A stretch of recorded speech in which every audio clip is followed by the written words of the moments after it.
Live हो गए लोग। Good afternoon everybody. सब लोगों को गुड आफ्टरनून। एवरीबॉडी बोल देते हैं तो सब समझता है सब। सर क्या बोल दिए? एवरी मैंने मतलब सबनी के। जय Hind sir. Sir PDF revise नहीं कर पा रहे हैं, डेली डेली ये पीडीएफ डाल दिए आज। ठीक है, पीडीएफ अपलोड हो गया। पीडीएफ अपलोड हो गया। क्लास के बाद जाके देखिए इकोनॉमिक्स का क्लास कब से स्टार्ट होगा। अभिषेक कुमार जी, जैसे क्लास स्टार्ट होगा, बाबू मेरे ध्यान से समझो। आगे हम देखिए, आज कोई भी क्लास स्टार्ट होगा ना, 2 मिनट हम आपको आपके डाउट्स को बताएंगे, फिर लास्ट में 2 मिनट डाउट्स को बता देंगे। तो शुरुआत वाले 2 मिनट्स में देखिए, कोई भी क्लास स्टार्ट होता है ना, तो आपको पता है फिलहाल में लगभग 3 लाख लड़कों के एडमिशन की व्यवस्था हो गई है। ठीक है, तो जब तक 2 लाख लड़के आप लोग में नहीं भर जाते हैं, तब तक हम यूट्यूब पर अनाउंस नहीं करेंगे। सबसे पहले आप ही लोग से अनाउंस करते हैं कि कैसे क्लास आने वाला है। ठीक है, अभी थोड़ा सा ना हमको हाँप जा रहे हैं, थोड़ा पता नहीं क्यों, लगता है हमको कोरोना होके चला गया इसलिए। आगे देखिए सर, पीडीएफ डाल दिए। हाँ, टेंशन नहीं लीजिए, आप डाल दिए। दरोगा के बैच, दरोगा स्पेशल बैच में एडमिशन लेना है, अब नहीं होगा। बाबू उसको हम एडमिशन 11 रुपया दे के पछता रहे हैं। ऐसा ऐसा लुल्ल लड़का आ गया, ऐसा दिमाग खराब होता है।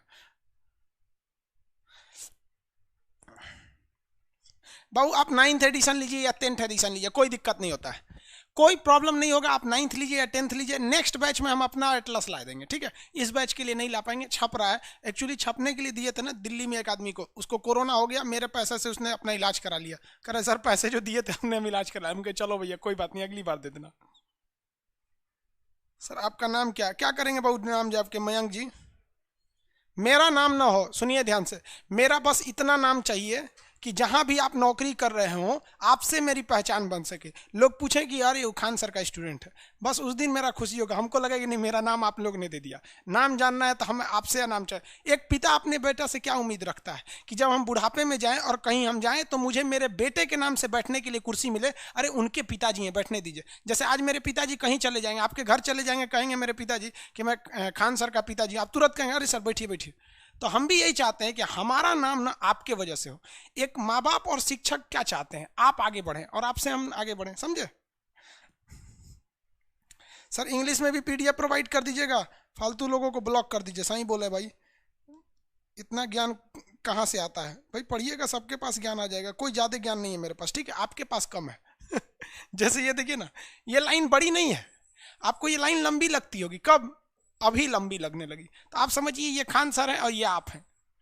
ठीक है, सारे टीचर लोग क्या करते हैं ना, टीचर्स के पास ज्ञान बहुत ज़्यादा नहीं होता, आपके पास बहुत कम होता है, इसलिए आपको ज़्यादा लगता है। यूपीएससी का पेपर का डिस्कस कर दीजिए। कर देंगे बाबू। मैप से लगभग लगभग 16 क्वेश्चन आए थे यूपीएससी में। आपको हम बताते हैं। आप मेरे पास अगर आप टोटल कितना रुपया खर्च कर सकते हैं, 1000 रुपये में अगर कर दिए ना, आप प्री में फेल नहीं होंगे, यूपीएससी प्री में फेल नहीं होंगे। क्योंकि 200 रुपया का आपने मैप पढ़ा है, 200 में पॉलिटी पढ़ लीजिए, ऐसे कर करके 5 गो सब्जेक्ट पढ़ लेंगे ना, पास हो जाएंगे। एनालिसिस कर देंगे। वीडियो का रिकॉर्डिंग नहीं हो सकता है। कमेंट सेक्शन ऑफ कर दीजिए सर। कर देंगे क्या? ऑफ कर दे कमेंट। अरे बफरिंग करने लगा, कुछ सर्वर पे लोड पड़ गया। हाँ ठीक है, चलिए अब स्टार्ट करते बाबू। हाँ बाबू, मेरी तबीयत ठीक है। आप सब लोग की दुआ के साथ मेरी तबीयत ठीक है। भगवान भी हमको थोड़े ले जाएगा, यमराज भी ले जाएगा, तो हम कहेंगे हे भैया यमराज देख रहे हैं सर्वर पे कितना लोड है, हमको लेके चल जाएंगे, सब घर आएंगे सबको, इसलिए यमराज भी नहीं ले जाएंगे। आगे आइए बाबू, क्लास हम आपको जहां तक लिए थे उससे आगे एक्सटेंड करते हैं।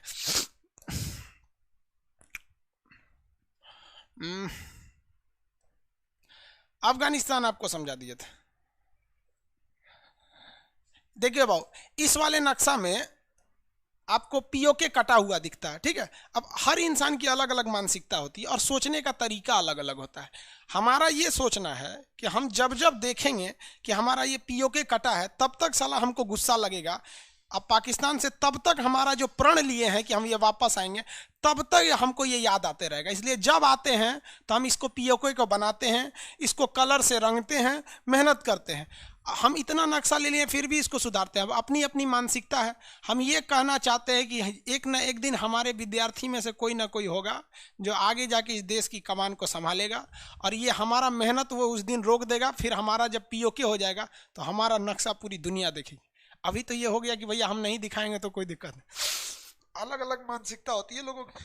चलिए देखिए बात, देश बताएंगे, फटाफट स्टार्ट करेंगे। सार्क में कितने देश? सार्क में जितने देश है सबका नाम बताएंगे। सार्क में देश।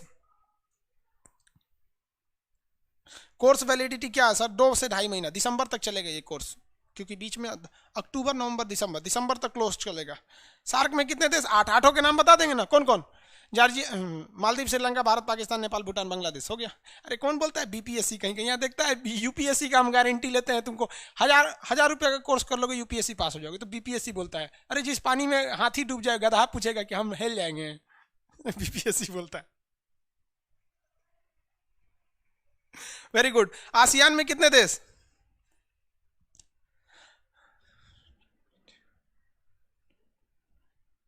आसियान में कितने देश? वेरी गुड, 10 देश। कौन कौन? Myanmar, Thailand, Laos, Cambodia, Vietnam, Malaysia, Singapore, Brunei, Philippine, Timor.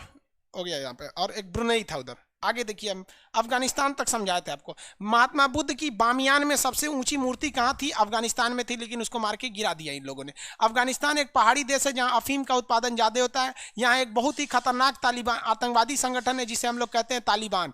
Taliban एक क्या है? आतंकवादी संगठन है। जो लोग कम थोड़ा सा पढ़े लिखे होते हैं वो लोग थोड़ा सा बहक जाते हैं, शिक्षा के अभाव में बहक जाएंगे उन लोग को, इसलिए वो लोग बहक गए, उनको समझ में नहीं आता है यहाँ पर। आगे समझे तो ये अफगानिस्तान समझा दिए थे। अफगानिस्तान के 3-4 शहर को याद रखेंगे। एक शहर का नाम है गजनी, जहाँ का रहने वाला था महमूद गजनवी। एक शहर का नाम है गौरी, जहाँ का रहने वाला था मोहम्मद गौरी। तो मोहम्मद गौरी और महमूद गजनवी। तो गजनवी भी कहाँ का था?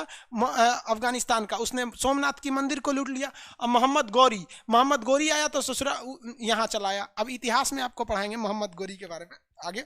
मोहम्मद गौरी आया तो उसका गुलाम जो था, मोहम्मद गौरी का एक गुलाम था जिसका नाम था कुतुबुद्दीन ऐबक। मोहम्मद गुलाम किसे बोला जाता है? जो साथ साथ घूमता है, बॉडीगार्ड। पान खाएगा तो थूकेगा तो एक कटोरा लेकर थूक दीजिए। तो मोहम्मद गौरी का गुलाम कौन था? कुतुबुद्दीन ऐबक। कुतुबुद्दीन ऐबक ने मोहम्मद गौरी के बेटिया को लाइन मार के फंसा लिया। अब लाइन मार के फंसा लिया इसको, अभी क्या करें यहाँ पर? तो बाद में ब्याह हो गया दोनों का, तो मोहम्मद गौरी अफगानिस्तान चला गया और अपने गुलाम यानी दामाद को भारत सौंप दिया जीतने के बाद। तो यहीं से आ गया गुलाम वंश, क्योंकि उसका गुलाम था। तो गुलाम वंश, खिलजी वंश, लोधी वंश, सैयद वंश, ये सब वंश आते गए, इतिहास में पढ़ाएंगे आपको। तो मोहम्मद गौरी कहाँ का था? गौर का। कहाँ का रहने वाला था? गौर। गौर जगह कहाँ पर है? अफगानिस्तान में है। महमूद गजनवी कहाँ का था? तो गजनवी का था। गजनवी कहाँ है? तो गजनवी भी, गजनी कहाँ है? तो गजनी भी है अफगानिस्तान में। बामियान कहाँ है? अफगानिस्तान में। बामियान क्यों प्रसिद्ध है? महात्मा बुद्ध की मूर्ति की वजह से। काबुल किसकी राजधानी है? तो अफगानिस्तान का। तो इतना तो पता चल गया ना अफगानिस्तान में। अफगानिस्तान भारत का दोस्त है या दुश्मन? दोस्त है। वहाँ के लोग हमारे दोस्त है। आप शायद नहीं पढ़े होंगे, हम लोग के साथ अफगानिस्तान के लड़के पढ़े थे जब हम लोग इलाहाबाद में पढ़ते थे। बहुत वो लोग दिल से रिस्पेक्ट करते हैं अफगानिस्तान को, क्योंकि अफगानिस्तान को हम लोगों ने बिजली घर दिया, सालमा बांध बनाया। अफगानिस्तान के लोगों को हमने संसद भवन दिया। हम लोगों ने मुंबई बंदरगाह से चाबहार तक अनाज भेजा, गेहूं, और फिर ट्रेन से पहुंचाया अफगानिस्तान में। अफगानिस्तान में रेलवे लाइन बिछा रहे हैं हम लोग। तो अफगानिस्तान के लोग दिल से पसंद करते हैं हम लोग को, और बहुत अच्छी बात है। लेकिन अब पाकिस्तान क्या है, यहाँ के आतंकवादियों को कहता है कि तुम भारत को मारो। जितना वो भारत के लोगों पर हमला करता है, तो वहाँ तो भारत के लोग हैं नहीं, भारत ने वहाँ पर इन्वेस्टमेंट किया है तो वो गिराता है, उतने वहाँ के लोगों के लिए हमारे दिल में रिस्पेक्ट बढ़ जाता है, और वहाँ के लोग भी हमें रिस्पेक्ट करते हैं। आप कभी ये नहीं देखे होंगे कि पर्टिकुलर अफगानिस्तान से भारत के खिलाफ कोई एक्शन आया हो। जहाँ 370 के मामले में कश्मीर हमसे पाकिस्तान खटका रहता है, अफगानिस्तान हमारे साथ रहता है, यूएनओ में हमारे साथ रहता है। तो ये एक अच्छी नीति है, बहुत बेहतरीन है। और ये हमारी विदेश नीतियाँ सब पे सेम चलती है। देखिए, सरकार बदल जाती है वो अलग बात है, लेकिन विदेश नीतियाँ नहीं बदलती है। तो ये आप समझ रहे होंगे। गजनी, गौरी कहाँ पे है? गजनी और गौरी, ये इतिहास से याद रखिएगा। गजनी का रहने वाला था महमूद गजनवी, गौरी का रहने वाला था मोहम्मद गौरी। महात्मा बुद्ध की सबसे ऊंची मूर्ति अफगानिस्तान के बामियान में, काबुल यहाँ की राजधानी। अफगानिस्तान और पाकिस्तान को अलग करने वाली रेखा का नाम बताइए फटाफट। पॉलिटी के क्लास फर्स्ट में बताए थे। अफगानिस्तान पाकिस्तान को अलग करने वाली रेखा का नाम फटाफट।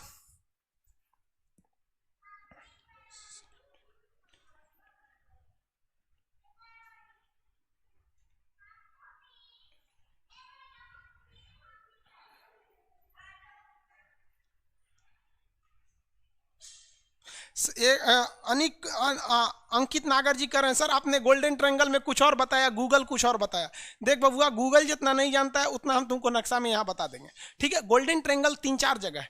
यहाँ पर जब हम आपको आसियान पढ़ाएंगे ना तो वहाँ पर गोल्डन ट्रायंगल इसको बता रहा होगा, ये वाला थाईलैंड, लाओस, कंबोडिया, वियतनाम, तो ये एक अलग गोल्डन ट्रायंगल है और ये एक अलग गोल्डन ट्रायंगल अफगानिस्तान में। हम आपको वही बताएंगे जो आपके एग्जाम के लायक है और गूगल आपको वही बताएगा जो पूरी दुनिया के लायक है। आप बताओ भाई, पहली नौकरी है ना, हम क्या करेंगे, जो एग्जाम पूछता है वो भी बता देंगे, जो दुनिया पूछती है उतना भी बता दें। इतना आप कॉन्फिडेंस रखो ना भाई कि आपको जिस दिन ये बैच खत्म हो जाएगा ना उस दिन आपको लगेगा कि सर हमने आपको 200 रुपया दिया लेकिन आपने इसको 2 लाख के बराबर पढ़ाया। आप टेंशन नहीं लेंगे।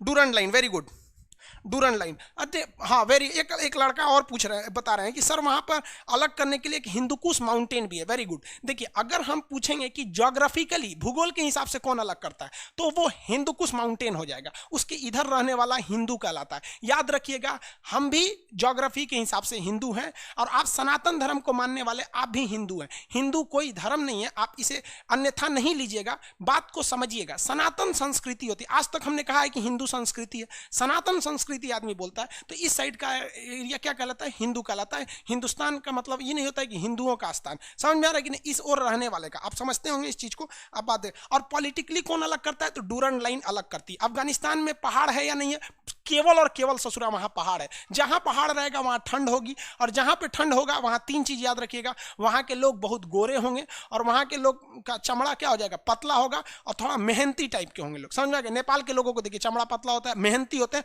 छोटे पैर के गोरखेल जो लोग होते हैं। बहुत से लड़के इसमें नेपाल के हैं जो पढ़ते हैं, एक्चुअली वो लोग, कई लोग इंडिया में रहते हैं, नेपाल और यूपी का, बिहार का एरिया सटा हुआ रहता है। आगे बढ़े,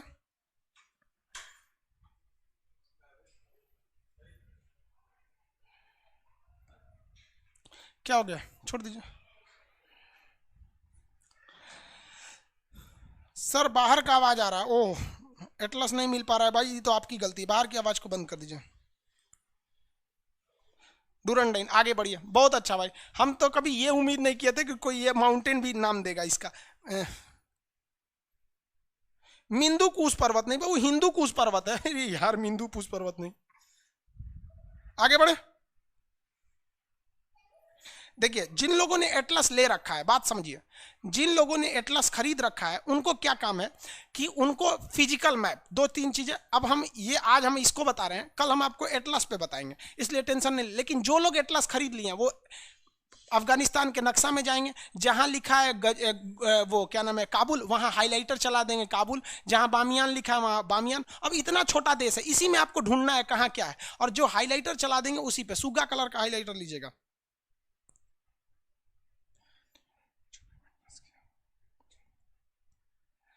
आगे देखिए, अब हम लोग इसके आते हैं, पाकिस्तान के बारे में बताएंगे। तो ये लोग, ये कराची बंदरगाह है कि ग्वादर, कराची है या ग्वादर,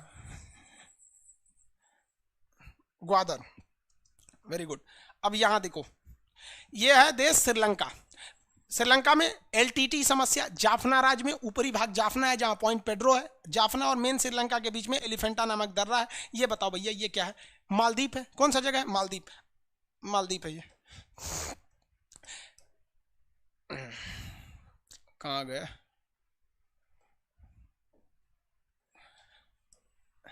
ये नक्शा देख रहे हैं, ये पूरा एशिया का नक्शा है।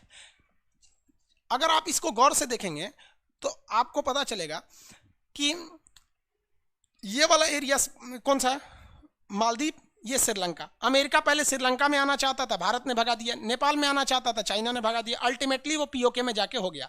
इसके अलावे यहाँ पर एक देश है जिसका नाम, एक द्वीप है जिसका नाम है British Indian ocean territory.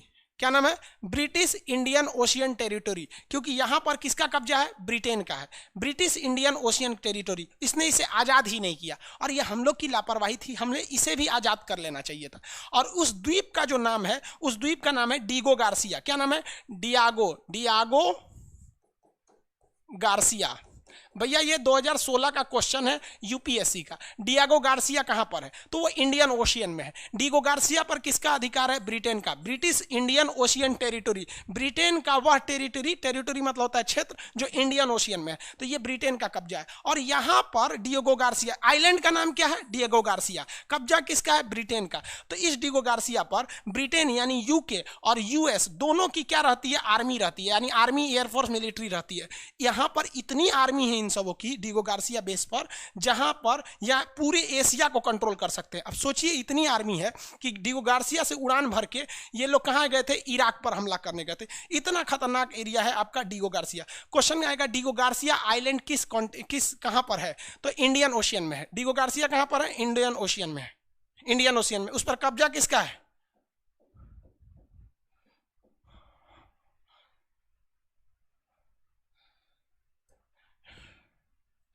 Diego Garcia पर कब्जा किसका है? ब्रिटेन का। लेकिन वहां किसकी किसकी नौसेना रहती है? किसकी किसकी नौसेना रहती है? नौसेना, वायुसेना, तीनों सेना रहती है। ब्रिटेन और अमेरिका दोनों की रहती है। ब्रिटेन और अमेरिका दोनों की रहती है। मिलिट्री बेस आपको दिखा देते हैं डिएगो गार्सिया का। अब ये डिएगो गार्सिया में ना अमेरिका ने पूरी तरह से मिलिट्री बेस बना रखा है। सारे लोग वहाँ, फौज का पूरा अड्डा है, समझिए कि वो पूरी तरह से क्या है? फौज का एक अड्डा है डिएगो गार्सिया। वहाँ केवल फौज ही रहती है, बाकी सबको भगा दिया उन लोगों ने डिएगो गार्सिया से।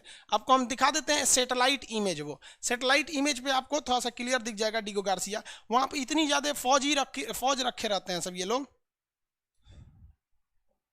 देखिए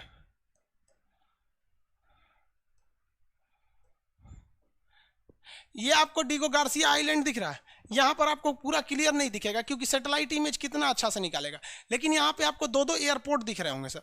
ये एयरपोर्ट के किस लिए हैं भाई? तो सवारी ढोने के लिए नहीं है। ये एयरपोर्ट है एक्चुअली वहाँ पर आर्मी बेस के लिए, वहाँ पे जो आर्मी पर्सन है सब उनके लिए। ये यहाँ पर आपको जहाज दिखाई देंगे, ये देखिए ये सब लाइन से जहाजें रखी गई हैं।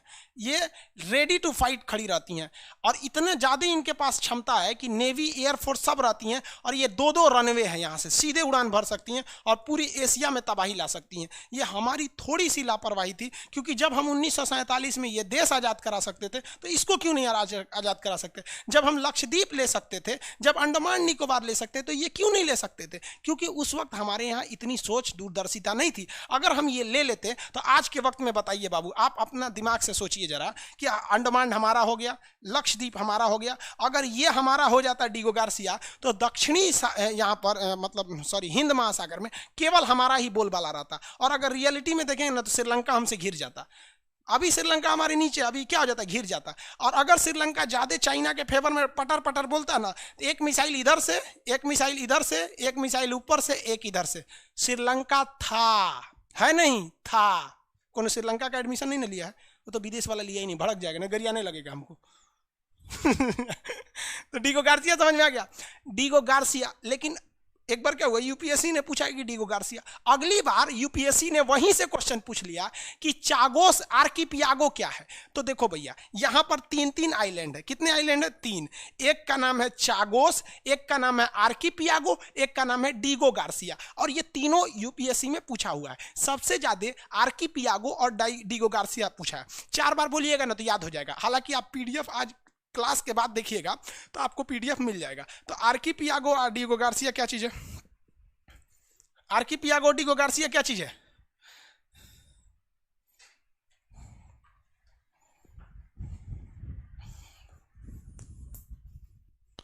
क्या चीज है भैया? आइलैंड है भैया। आर्किपियागो आइलैंड है, चागोस आइलैंड है, डिएगो गार्सिया आइलैंड है।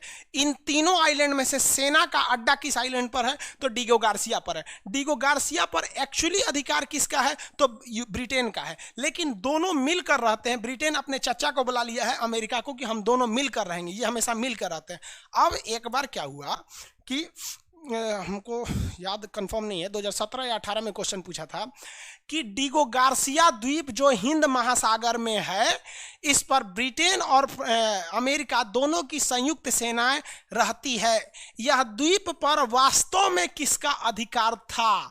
तो इस पर वास्तव में अधिकार जो था वो एक देश है जिसका नाम है मॉरिशस। किसका अधिकार था? मॉरिशस का अधिकार था। अब ये मॉरिशस कहां पर है इसको दिखा देते हैं। मॉरिशस का याद रखिएगा, आपसे यूपीएससी टफ नहीं पूछता है, वो यही कहता है कि आपको नॉलेज कंप्लीट होना चाहिए, वो टफ नहीं पूछता है। कहाँ है भैया? यहां देखिए, यहां एक कंट्री है जिसका नाम है मॉरिशस। ये एक कंट्री है मॉरिशस, और ये है हमारा इंडिया, और ये है आपका डीगो गार्सिया। तो मॉरिशस कहता है कि भैया ये मेरा है, और रियल में ये मॉरिशस का ही था, मॉरिशस का था। और मॉरिशस का भारत से इतना अच्छा संबंध है कि मॉरिशस ने हमें यहाँ अपना एक सेना का अड्डा बनाने के लिए जमीन दे रखा है। तो कंप्लीट याद रखेंगे डीगो गार्सिया के बारे में। मेरे बारे में खटाखट आंसर बताते चलिए। डीगो गार्सिया पर एक्चुअल अधिकार किसका था? डीगो गार्सिया पर एक्चुअल अधिकार किसका था? वेरी गुड, मॉरिशस का था, मॉरिशस का था। वर्तमान में डीगो गार्सिया पर किसका अधिकार है? वर्तमान में डीगो गार्सिया पर किसका अधिकार है? ब्रिटेन, यूके लिख सकते हैं, बस ब्रिटेन को यूके भी लिख सकते हैं। यूके। कितने देशों की सेना रहती है? कितने देशों की सेना रहती है? ब्रिटेन और यूएसए, यूके और यूएसए दोनों की, यूके और यूएसए की। कितने लोग बता सकते हैं यहाँ तीनों द्वीप का नाम बता सकते हैं? तीनों जो आपसे क्वेश्चन पूछता है, तीनों एक ही पास है सर, तीनों का नाम कितने लोग बता सकते हैं? देखते कितने लोग बता सकते हैं। हालांकि आपको तो पीडीएफ में दिया ही हुआ है। वेरी गुड, 2 देशों की सेना रहती है।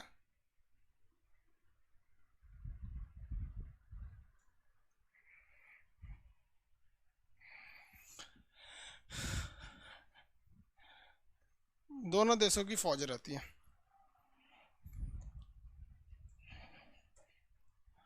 तीनों का नाम, हाँ वेरी गुड, चागोस, आर्किपियागो और डीगो गार्सिया।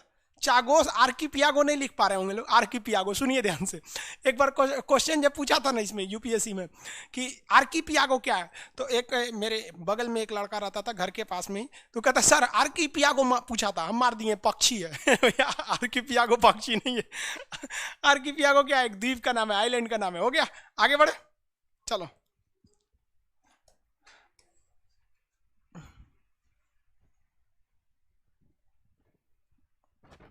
चल जाएगा बैटरी।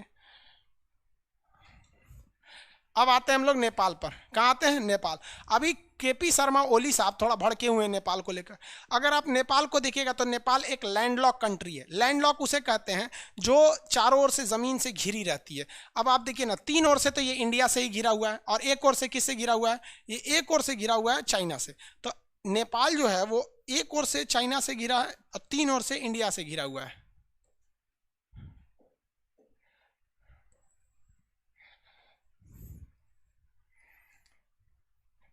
देखो भैया नेपाल को, यह है हमारा पड़ोसी भाई नेपाल। ओली साहब जब से आए हैं चौपट कर दिए इसको। नेपाल का लड़का बुरा मत मानो भाई, हम आपको अपना भाई मानते हैं, लेकिन आप हमारे देश पे चढ़ेंगे तो हम कैसे भाई मानेंगे? हाँ, ये 3 ओर से किससे घिरा हुआ है? इंडिया से घिरा हुआ है, ठीक है, इंडिया से। और एक ओर से किससे घिरा है? चाइना से।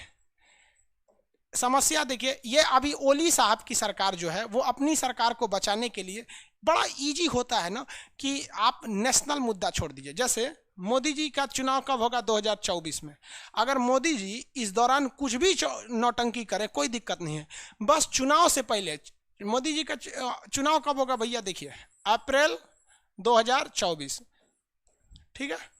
फरवरी से मार्च के बीच में 2024 में अगर एक हमला बस पाकिस्तान पे मोदी जी कर देंगे ना, लोग भूल जाएंगे उनका 5 साल में क्या था। और रियल बताएं आपको, 2019 के चुनाव में सबसे बड़ा इफेक्ट सर्जिकल स्ट्राइक का पड़ा था। तो यही चाल चलना चाह रहे हैं कौन? केपी शर्मा ओली। केपी शर्मा ओली कह रहे हैं कि हमारा ग्रेट नेपाल था, हमें वो वापस चाहिए।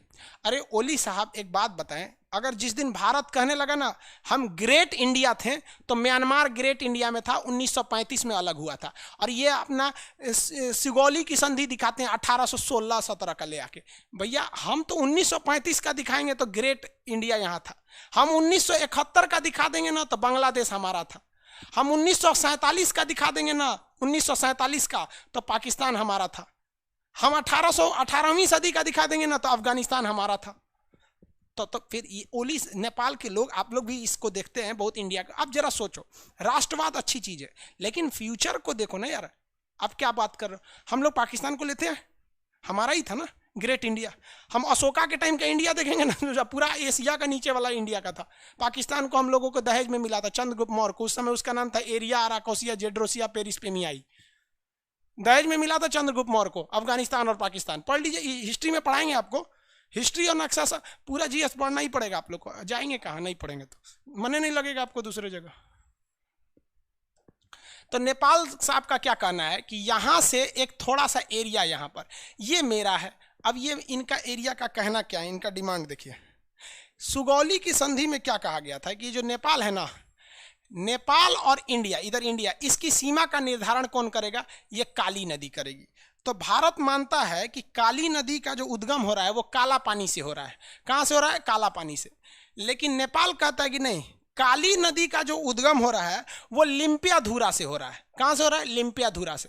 तो अगर लिम्पियाधुरा से होगा, बात समझिए, अगर लिम्पियाधुरा से होगा तो ये नेपाल यहाँ तक आ जाएगा, यहाँ तक आ जाएगा कि नहीं। और अगर काला पानी से मांगेंगे तो नेपाल जहाँ है वहीं रहेगा।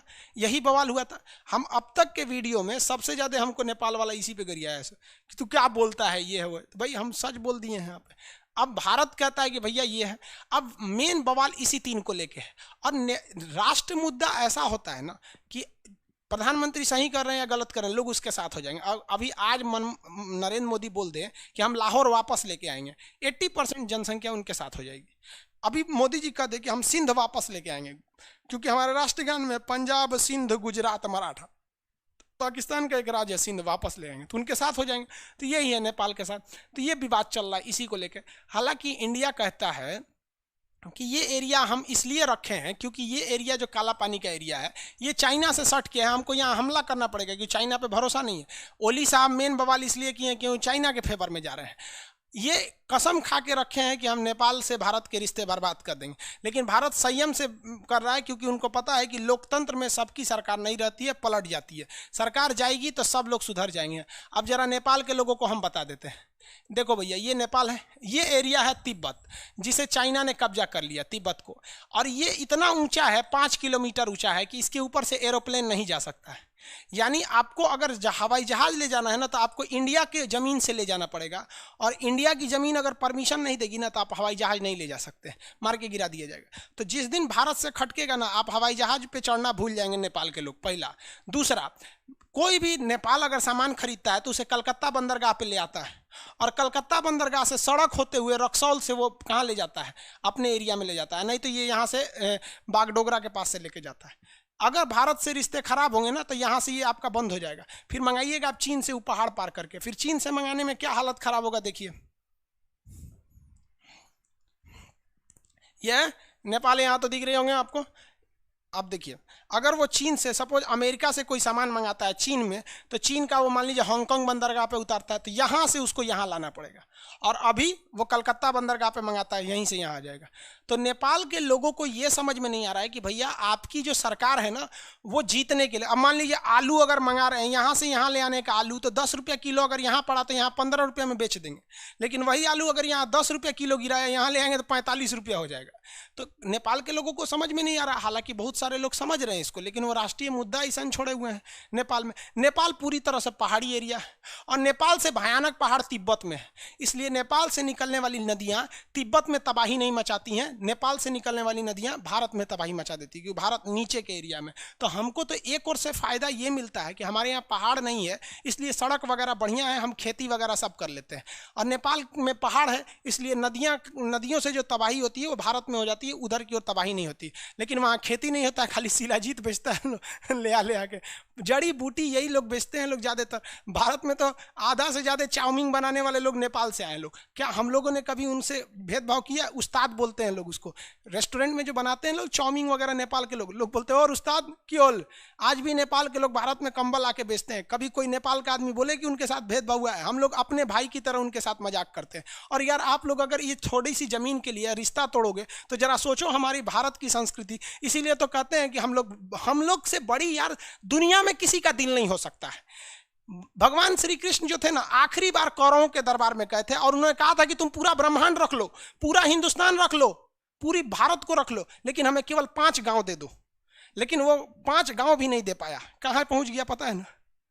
तो यार हम लोग के टॉलरेंस को मत देखो, हम लोग पूरी कोशिश करते हैं। हमारी संस्कृति है कि हम हाथ जोड़ते हैं, पैर पड़ते हैं, विनती करते हैं। लेकिन अगर नहीं पड़िएगा ना तो हम लोग लात पैर पड़ना भी जानते हैं और पैर चलाना भी जानते हैं। चला देंगे लोग तो चल जाएंगे भीतर, आराम से समझा रहे हैं। और हाँ, हम लोग नेपाल के भाइयों का शुक्रगुजार भी हैं कि हिंदुस्तान ने ऐसा कोई युद्ध नहीं जीता जिसमें हमारे गोरखा भाइयों का खून न बहा हो, और वो आज भी हिंदुस्तान को लड़े हैं अपनी भूमि समझ के।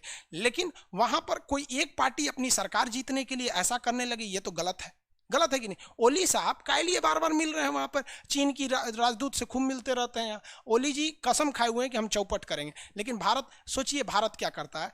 भारत मलेशिया से पाम ऑयल खरीदता था। पाम मतलब तेल होता है, पाम ऑयल यहाँ से। तो भारत यहाँ से खरीदता है और नेपाल भी यहीं से खरीदता है। नेपाल के लोग पाम ऑयल नहीं खाते हैं, वो लोग सरसों का तेल खाते हैं। तो ये उसी पाम को मशीन में डाल के तेल बनाता है। पाम इतना बड़ा बड़ा होता है, खजूर टाइप का, और उसको इंडिया में बेचता है। तो भाई इंडिया ने कहा कि हम डायरेक्ट पाम मलेशिया से क्यों नहीं खरीदेंगे, हम अपने यहाँ फैक्ट्री लगाएंगे, हमको होगा। तो नेपाल ने कहा तब तो हमारे लोग बेरोजगार होंगे। सोचिए हम नेपाल से कितनी लगाव रखते हैं। हमने कहा ठीक है, आप भी यहाँ से पाम खरीदिए और यहाँ कारखाना लगा के आप यहाँ तेल सप्लाई कर दीजिए, आपका भी रोजगार मिलेगा, हमारा भी रहेगा। हम आज बंद कर देंगे तो क्या कर लेंगे आप? कुछ नहीं। और ओली साहब यही चाहते हैं कि भारत कोई एक्शन ले ले उनके खिलाफ, ताकि वो जनता को कह सके देखो भारत ने क्या किया, देखो भारत ने क्या किया, ताकि उनको वोट मिल सके। और भारत सरकार एकदम चुप है, एकदम बहुत बेहतरीन काम कर रहे हैं। गवर्नमेंट को भी, मोदी जी को भी सोच समझ के काम करना चाहिए कि कोई बहक गया है तो ऐसा नहीं है कि लाठी का जवाब लाठी से भी दीजिएगा। एक वक्त हम लोग गांधी वाले देश हैं, लेकिन ऐसा नहीं देखे, इसी देश में भगत सिंह भी थे, इसी देश में सुभाष चंद्र बोस भी थे। तो हम लोग पहले गांधी जी का प्रयोग करते हैं, उसके बाद कोई दिक्कत नहीं है। तो ये नेपाल समझ में, नेपाल पूरी तरह से पहाड़ी एरिया है। पूरा का पूरा नेपाल में क्या भरा हुआ है? पहाड़ भरा हुआ है। और पहाड़ जो है सर ना, बहुत ऊंचे ऊंचे पर्वत हैं सब वहाँ पर, और इतने भयानक भयानक पहाड़ हैं जिसका कोई हद नहीं। उन पहाड़ों में अगर आप देखेंगे तो ज़्यादातर एरिया इतने ज़्यादा डेंस है कि पहाड़ से, कि आप वहाँ जा ही नहीं पाएंगे। इसलिए नेपाल की ज़्यादातर जो ज़मीन है वो ज़्यादातर बर्बादे हो चुका है। अगर आप उसको 3D देखेंगे नेपाल के पहाड़ों को, तो आप कल्पना नहीं करेंगे कि इतने ऊंचे ऊंचे पहाड़ हैं। उनकी अर्थव्यवस्था भी नेपाल की किस पे चलती है? टूरिस्ट पर चलती है। पहाड़ वाले लोग बहुत ज़्यादा घूमते आते हैं। अब दुनिया के सबसे ऊँची चोटी कौन है? Mount Everest. माउंट एवरेस्ट देख लीजिए, माउंट एवरेस्ट।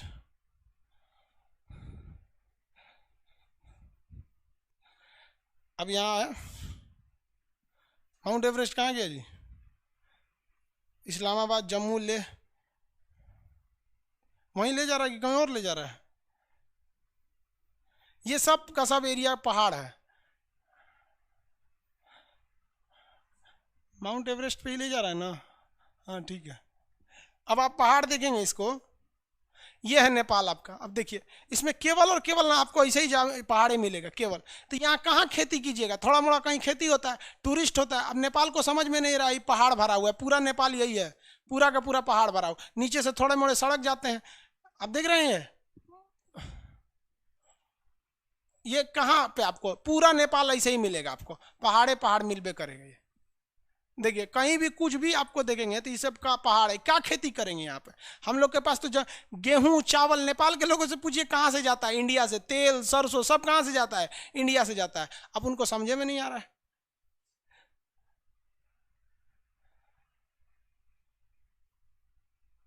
समझ में? देखिए पूरा चारों ओर से नेपाल में पहाड़ है। समझा क्या? अब नेपाल जी ने जो नया नक्शा जारी किया है उसको देख लीजिए। New map of Nepal. अब उसने क्या किया है ना, अपने नए नक्शा में एक्स्ट्रा एरिया को जोड़ दिया है जो उसमें पहले नहीं जुड़ा हुआ था। यहाँ पर उसने एक्स्ट्रा एरिया जोड़ दिया, काला पानी और लिम्पिया धुरा वाला।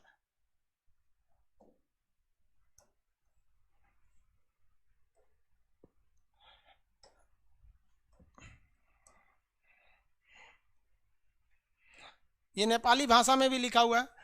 ये आप अगर देखेंगे नेपाल का पुराना नक्शा तो ये एरिया नहीं था।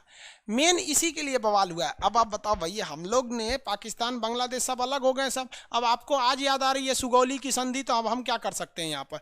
ये तो वैसे भी आप लड़ के तो लेंगे नहीं, क्योंकि हमारा आपसे रिश्ता खराब होगा, फिर आपको दिक्कत आएगा। ये एरिया नेपाल का देखेंगे ना तो नीचे का थोड़ा सा एरिया समतल मैदान है, बाकी पूरी तरह से पहाड़ है। नेपाल में दो सबसे महत्वपूर्ण पहाड़ हैं। एक है आपका माउंट एवरेस्ट। माउंट एवरेस्ट जो है वो यहाँ इस एरिया में, यहाँ पर है माउंट एवरेस्ट। नेपाल का सबसे महत्वपूर्ण पहाड़ माउंट एवरेस्ट और मैकालू। माउंट एवरेस्ट और मैकालू नेपाल की सबसे महत्वपूर्ण चोटियां हैं सब। ये जब हम हिमालय पढ़ाएंगे तब आपको बताएंगे कि इन चोटियों का पश्चिम से पूरब क्रम क्या है और पूरब से पश्चिम है। क्योंकि ये एक कई बार क्वेश्चन में पूछा है, 4 ठो पहाड़ की चोटियां दे देंगे, कहेगा पश्चिम से पूरब और पूरब से पश्चिम। नेपाल जड़ी बूटियों के लिए प्रसिद्ध है। नेपाल में 2 शहर सबसे महत्वपूर्ण है, 3 शहर याद रखिएगा नेपाल का। काठमांडू उसकी क्या है, राजधानी है। नेपाल की राजधानी काठमांडू। इसका 2 है, एक विराटनगर, एक आपका सीता जी जहाँ हुई थी जनकपुर, तो जनकपुर में सीता जी हुई थी। और 2 औद्योगिक शहर, एक आपका हो गया काठमांडू और दूसरा हो गया विराटनगर। विराटनगर कहाँ पे है? नेपाल में। नेपाल के पास जिनका नक्शा होगा नेपाल का, उनके पास देखिए, आप लोग जो एटलस खरीद लिए हैं देखिए फटाफट, नीचे में होगा विराटनगर, यहाँ होगा काठमांडू। नेपाल की राजधानी काठमांडू। बता सकते हैं काठमांडू में कौन सा मंदिर है? फटाफट बताइए, क्वेश्चन पूछा हुआ है। काठमांडू में विश्व प्रसिद्ध मंदिर कौन सा है?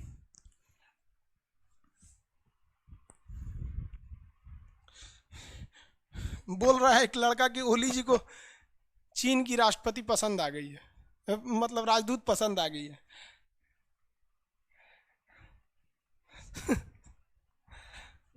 मंदिर का नाम बता सकते हैं? Pashupati, very good. पशुपतिनाथ जी का मंदिर है। पशुपति किसे कहा जाता है? शंकर जी को। शंकर जी का बहुत विशाल मंदिर है यहाँ, पशुपतिनाथ मंदिर बोला जाता है, नाम है। अरे पति मतलब क्या होता है भैया? पति मतलब होता है ध्यान रखने वाला। जो आपका ध्यान रखे उसी को क्या कहते हैं? पति।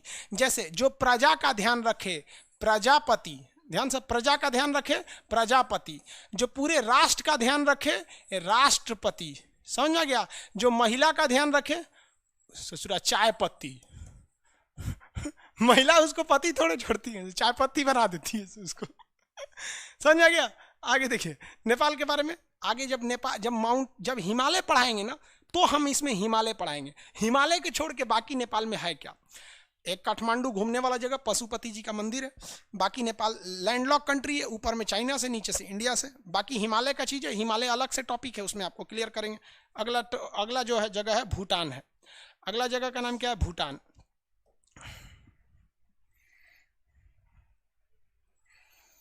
देखिए भैया, ये जगह है भूटान।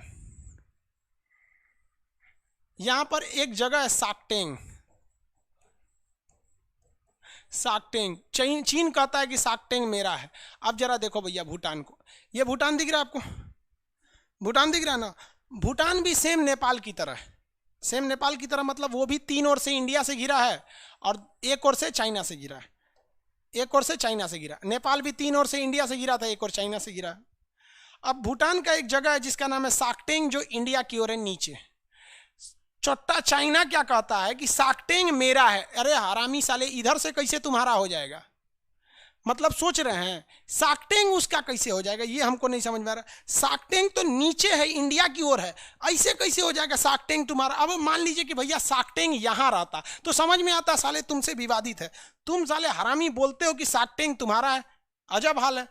कोरोना तुम्हारे बाप का नहीं है, मतलब कोरोना है तो वो चाइना का नहीं है, बाकी सब साला चाइना का है। दक्षिणी चीन सागर हो जाए चाहे कुछ भी हो जाए, चाइना का है। गाली देना अच्छा नहीं लगता है टीचर होके, लेकिन ऐसा थोड़ी है कि हम गाली दे नहीं सकते। गाली हम केवल इंसानों को नहीं देते, हरामियों को तो दे ही सकते। एक ये है, एक ये है। अब नाम क्या ले हम आपको? समझदार हैं आप लोग। सारा चाइना से पूरी दुनिया परेशान है, पाकिस्तान से मुसलमान परेशान है, जाके बम फोड़ देता है। गाली मुसलमान सुन लेते हैं सब। मुसलमानों को लगता है उनका मसीहा है।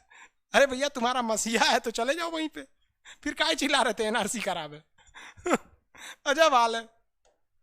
ये वाला एरिया ये साकटेंग है। बताओ भाई साहब किस हिसाब से तुम हरामी कहता है कि साकटेंग मेरा है। अब भूटान जो है, अब इसकी हिस्ट्री समझिए। यहां एक कंट्री था जिसका नाम था तिब्बत। 1959 में चाइना ने तिब्बत को कब्जा कर लिया। इस तिब्बत को कब्जा कर लिया और यहाँ के लोगों को इतना मार मारा, एक आदमी को इधर भेज दिया, एक को इधर भेज दिया, एक को इधर भेज दिया। तिब्बत के लोगों पर इतना ना चाइना अत्याचार किया कि तिब्बत में तिब्बत के आदमी को छोड़ा ही नहीं। एगो को यहाँ भेज दिया, एगो को गोभी मरुस्थल में भेज दिया, एक को यहाँ भेज दिया, एगो को मुआ दिया। अब बाकी जो चाइना के मूल निवासी थे जिन्हें हान चाइनीज कहा जाता है, उन लोगों को यहाँ ले आके भर दिया, हान चाइनीज को भर दिया। तो तिब्बत का बहुत बुरा हाल हो गया, जमीन भी कब्जा कर लिया, वहां के लोगों को इधर उधर भगा भी दिया। तो इससे डर गया भैया भूटान।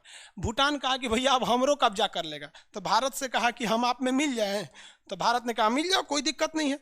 तो भूटान ने कहा कि भैया हम तो आप में मिल जाएंगे, लेकिन ऐसा तो नहीं कीजिएगा आप कि हमारा एगो लड़का को उठा के यहाँ से राजस्थान भेज दीजिए, एगो को केरला भेज दीजिए, एगो को अंडमान भेज दीजिए, एगो को तिहाड़ जेल में भेज दीजिए। ऐसा तो नहीं कीजिएगा जैसे वो किया था। तो उसने कहा, भारत ने कितना बेहतरीन कहा, एक काम करो 2 साल पहले 1 साल तुम रह के देखो, 2 साल हमारे साथ रह के देखो, एग्रीमेंट कर लेते हैं कि हम 2 साल एक जैसे रहेंगे, सह राज्य की तरह, जैसे एक ही है। अच्छा लगेगा तो मिल जाना, नहीं रहेगा तुम्हें। 2 साल के लिए टाइम दिया गया। 1974 से कहा गया 1976 तक आप रहे। बेचारा सिक्किम को इतना अच्छा सॉरी यहाँ पर साथ रह के देखा गया। तो इसने कहा ठीक है, लेकिन सिक्किम भी, यहाँ एक और देश है सिक्किम को भी सेम मौका दिया गया, लेकिन सिक्किम भारत में मिल गया। भूटान ने कहा कि हम भी भारत में रहेंगे आपके साथ, लेकिन एक शर्त है कि हमारे यहाँ मुख्यमंत्री नहीं राजा रहेगा। तो भारत ने कहा ये हमारे यहाँ से पॉसिबल नहीं है। तो वहाँ के राजा ने समझौता किया कि हमारी सेना की जिम्मेदारी भारत उठाएगा, विदेश मंत्रालय की जिम्मेदारी भारत उठाएगा, सारी चीज़ें भूटान भारत से देख के करेगा और भारत भूटान की रक्षा करेगा। तो आज भी भूटान की रक्षा कौन करता है? भारत। भूटान पे पास किसकी सेना खड़ी है? भारत की। और भूटान की ज़मीन को 2017 में चीन हड़पना चाहता था, जिसका नाम था डोकालाम। वो हमारी ज़मीन ही नहीं थी, डोकालाम यहाँ ऊपर में था, ये जगह को इसे हड़पना चाहता था। भारत ने बढ़िया से बजा दिया, कहा कि हम नहीं हड़पने देंगे। तो आज बताइए भूटान की रक्षा की जिम्मेदारी किसकी है?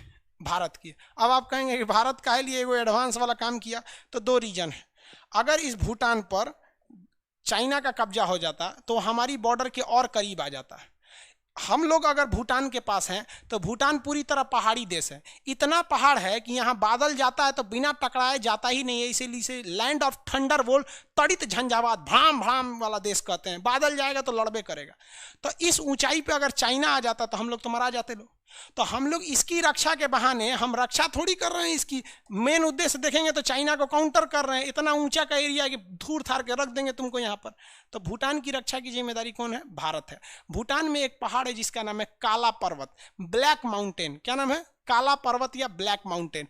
थंडरबोल्ट यानी तड़ित झंझावात का देश किसे कहा जाता है? भूटान को। तड़ित झंझावात का देश किसे कहा जाएगा? भूटान।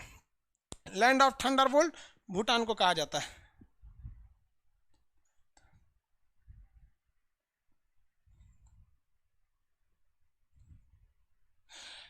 एक आदमी कह रहे हैं कि सर वो अरुणाचल प्रदेश का भी समझता है। समझ आ गया कि नहीं आता? अजब हाल है। हम देखिए, हम कभी राजनीति में नहीं जाना चाहते हैं और ना ही हम राजनीतिक टिप्पणी करते हैं।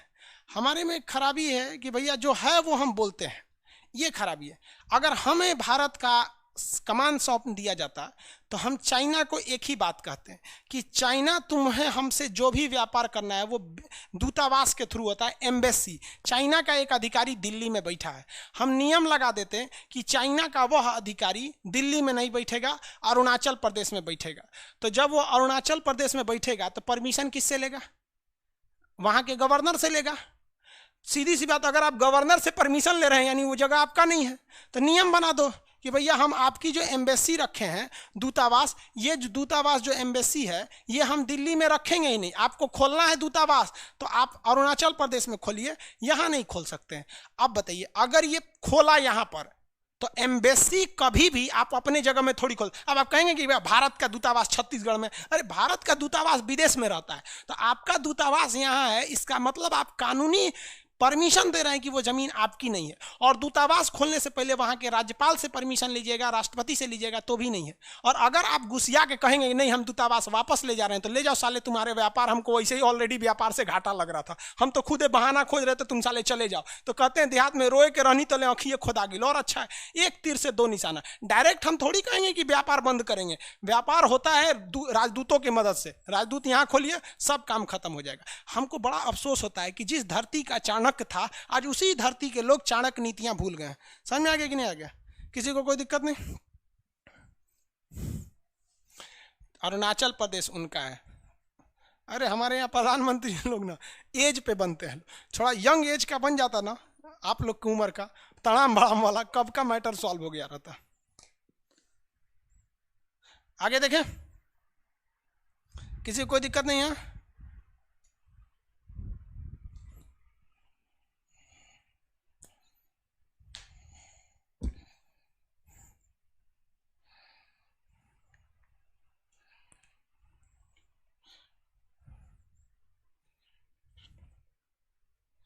हाँ, पशुपति मंदिर के लिए डोनेट किया गया है, भारत सरकार की ओर से डोनेट किया गया है, अच्छी बात है। नेपाल में भूकंप भी आया था तो हम लोगों ने डोनेट किया था।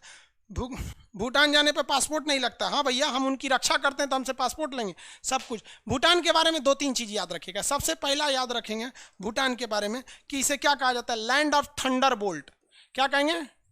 थंडर बोल्ट मतलब तड़ी झंझावात, यानी बिजली तड़कने वाला देश। यहाँ एक ब्लैक माउंटेन है, काला पर्वत है, ब्लैक माउंटेन। इसकी रक्षा कौन करता है? भारत करता है। इसकी राजधानी तो आपको पता ही होगा भैया, भूटान की राजधानी थिम्पू है। यहाँ का सबसे बड़ा शहर का नाम है पारो। पारो शहर का नाम है। इसका सबसे बड़ा शहर का नाम क्या है? पारो।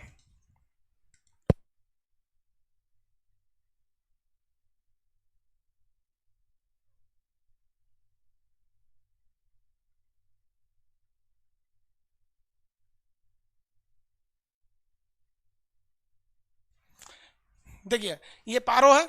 अब यहां पर भारत सरकार ने एक चीज देखा, भूटान जो है ना पूरी तरह से पहाड़ का एरिया है। ये भूटान पूरी तरह कैसा है? पहाड़ है। और यहाँ से जो नदियाँ निकलती हैं ना, ये बहुत ही रफ्तार से नदियाँ निकलती हैं। नेपाल में भी नदियाँ निकलती हैं लेकिन बर्फ़ से ढक जाती हैं। लेकिन भूटान की नदियाँ में ना रफ्तार बड़ी तेज़ रहता है। भूटान से आने वाला पहाड़ एकदम खड़ा ढाल है। और अगर यहाँ बांध बना के बिजली बना दिया जाए तो एक नंबर हो जाएगा। तो भारत ने यहाँ 3 बिजली घर बनाया है। एक का नाम है आपका ताला प्रोजेक्ट, एक का नाम है चूखा प्रोजेक्ट, एक का नाम है दो गाछू प्रोजेक्ट। दो गाछू प्रोजेक्ट, 3 प्रोजेक्ट है यहाँ पर। बिजली घर भारत ने बनाया, पैसा अपना लगाया, डिजाइन खुद बनाया। बिजली जो बन जाती है वो सारी की सारी बिजली भूटान को दे दी जाती है। लेकिन भूटान जो है वो डेवलप कंट्री नहीं है, इसलिए बिजली का ज़्यादा यूज नहीं कर पाता है। जो बिजली बचती है ना, देखिए हमारे हिंदुस्तान की संस्कृति, हम उस बिजली को खरीदते हैं। सोचिए, बिजली घर मेरा, टेक्नोलॉजी मेरी, इंजीनियर मेरा, पैसा मेरा। जितनी बिजली चाहिए तुम फ्री में ले जाओ और जो बच जाए वो हमको बेच दो। अगर ये काम नेपाल के लोग पूछो क्या ऐसा चाइना तुमको करके दे सकता है? साला तुमको वैश्या बना देगा, नेपाल को ले लेगा तो वहाँ पर, यहाँ पर। तो ये हो गया। अब यूपीएससी में क्वेश्चन पूछा था कि ताला परियोजना कहाँ है, तो लड़का मार दिया अलीगढ़। अरे भैया, अलीगढ़ में ताला उद्योग है, ताला इंडस्ट्री, और ये ताला प्रोजेक्ट है। ताला project is a hydro electric power plant made by India in Bhutan. तो भूटान में ताला परियोजना है। समझ में आ गया कि नहीं आ गया? दूसरा चूखा और एक दोगाछू, ताला चूखा दोगाछू, ये वाला यहाँ पे। पहाड़ का नाम क्या है? Black mountain. यहाँ बौद्ध धर्म की अधिकता है। बौद्ध धर्म की क्या है? अधिकता है। किसी को कोई दिक्कत नहीं यहाँ तक में? तो भूटान तक समझ में आ गया आप लोग को। भूटान की राजधानी थिम्पू। ताला परियोजना कहाँ है? चूखा कहाँ है? दोगाछू कहाँ है? हो गया।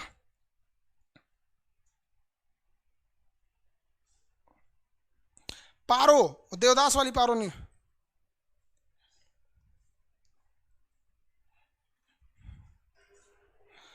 विवेक कुमार जी मेरा प्रणाम स्वीकार करें। भाई हम सबका प्रणाम स्वीकार करें। नेपाल में 6 घंटा बिजली रहती है। तो भारत सरकार, देखिए नेपाल के लोग देखिए, अरे आप जानबूझ के अझुराइएगा तो हम क्या कहेंगे। भारत सरकार ने बोला, मनमोहन सिंह से लेकर मोदी जी से ने बोला, मोदी जी को आए हुए भी अभी 2006 से ये हैं, 14 से ये हैं, और उससे पहले मनमोहन सिंह थे। सबने नेपाल से बोला कि देखो भैया, हम तुम्हारा बिजली घर बना देते हैं, हम बनाएंगे, सब कुछ हम करेंगे, जो बिजली लगेगा तुमको लेना है, तुम हमें बिजली बेच देना। तो कहता है पता है क्या, कि हम बिजली जो बेचेंगे ना उसका पैसा आप डॉलर में दीजिएगा। ले, तू तो जानबूझ के अझुरा रहा है भैया। हमारा रुपया नेपाल में चल जाता है, आप नेपाल में भारत का रुपया दीजिएगा तो चल जाता है, वहां के लोग कन्वर्ट कर लेते हैं, कोई ज्यादा दिक्कत नहीं आता है वहां पे। तो कह रहा है कि डॉलर में दीजिएगा। अब यहाँ भारत की भी गलती है। अरे भैया, जब वो अझुरा रहा है, छोटका बच्चा जीत करता है सर ना, हम लेमचू से खाएंगे तो दे दो ना यार। अरे पैसा आपको डॉलर ही देना है। मान के चलिए आप वो नेपाल को बिजली आप खरीद रहे हैं, तो बिजली वो हुआ 72 रुपया, 72 रुपया हुआ, कोई दिक्कत नहीं यार, $1 दे दो, बतिया तो बराबर है। लेकिन यहाँ भारत भी तो नहीं गलती करता है, जीत पे अड़ल है। अब यही जीत का फायदा उठा देंगे कौन, केपी शर्मा ओली, वो उठा के चाइना को दे देंगे। चाइना क्या करेगा, यहाँ बांध बना लेगा, बांध बनाने के बाद युद्ध की स्थिति में सोच रहा बांध का सारा फाटक खोल देगा, बिहार में बाढ़ आ जाएगा। तो कहीं ना कहीं हम लोग भी गलती करते हैं। नेपाल में 6 घंटे बिजली रहती है क्योंकि बांध नहीं है, ना उसके पास पैसा है ना टेक्नोलॉजी है। चाइना के पास पैसा टेक्नोलॉजी सब है, और चाइना उसको डॉलर में दे भी देगा। और बदले में चाइना क्या करेगा, इतना ना, चाइना फ्री में बिजली घर बना के देगा उनको, इतना पैसा का बिल थमा देगा कि नेपाल कभी दे नहीं पाए, उसके गुलामे हो जाएंगे। फ्री में चीज चाइना का कुछ होता ही नहीं। फ्री में साला कोरोना नहीं दिया, देख रहे हैं, सबको कोरोना फैला के मास्क पहुंचा दिया। तो भारत को आपको थोड़ा बहुत तो समझ में आ गया। भूटान 3 ओर से भारत से, नेपाल भी 3 ओर से भारत से, ऊपर चाइना, इसके भी ऊपर, यहाँ भी पहाड़, यहाँ भी पहाड़। ये हमारा दोस्त है, ये हमारा एकदम जिगरी दोस्त है। यहाँ भी भड़का हुआ है, इसकी पूरी देखरेख हम करते हैं। यहाँ भी पासपोर्ट नहीं लगता है, यहाँ भी पासपोर्ट नहीं लगता है, दोनों के दोनों पहाड़ी क्षेत्र हैं।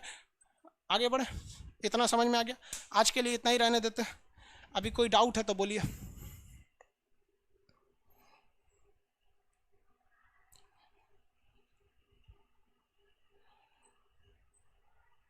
भाई आप कोई भी एटलस लीजिए, बार बार हम बोल रहे हैं हमको एटलस चाहिए, कुछ भी ले लीजिए आप।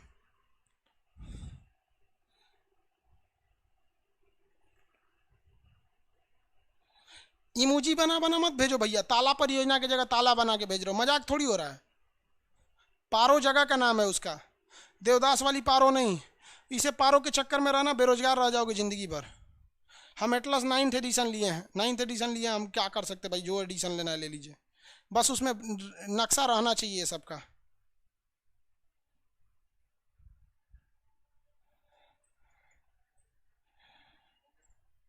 हो गया बाबू, आपका पीडीएफ डाल दिए, आप ले लेंगे वहाँ से। आप डाउनलोड करेंगे जब पीडीएफ ना, तो गैलरी में नहीं जाएगा, ये आपके डॉक्यूमेंट्स में जाएगा या फिर आपके डाउनलोड्स में जाएगा। तो फाइल मैनेजर में जाके खोजिएगा, वहाँ मिलेगा।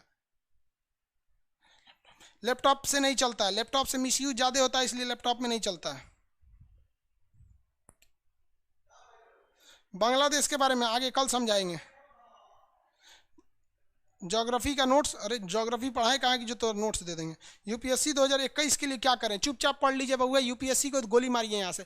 आपको जो पढ़ा रहे हैं आप वही पढ़िए, आपका मन आप यूपीएससी में जाइएगा, बीपीएससी में जाइएगा, पीसीएस में जाइएगा, हमको मतलब नहीं, हम पढ़ा देंगे आपको, 0 से हीरो तक दिक्कत नहीं होगा।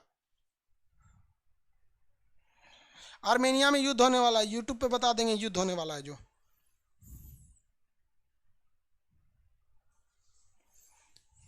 कम एज का पीएम कोई दिक्कत नहीं भाई, कम एज का पीएम बनेगा कि नहीं बनेगा कोई ठीक नहीं। राहुल गांधी कम एज का थोड़ी है, 50 साल का हो गया, अब का दोबारा बुढ़ाएगा, सरकारी नौकरी में रहता तो रिटायर होने वाला होता।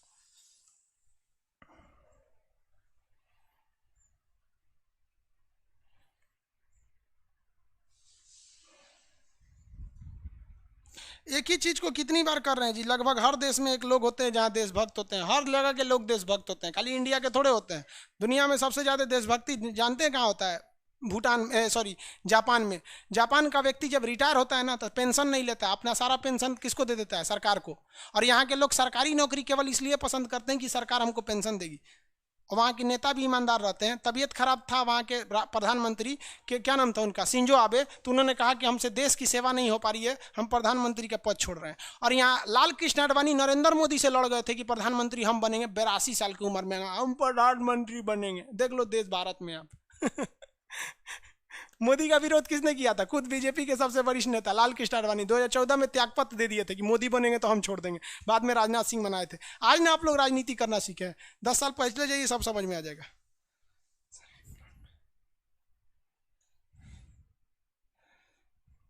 सर पासपोर्ट किस देश में, बिना पासपोर्ट किस देश में जा सकते हैं? लगभग 20-22 देश है बिना पासपोर्ट किसी देश में, मतलब एक नेपाल है, एक भूटान है, बाकी सब जगह पासपोर्ट लगेगा आपको, वीज़ा भले नहीं लगेगा।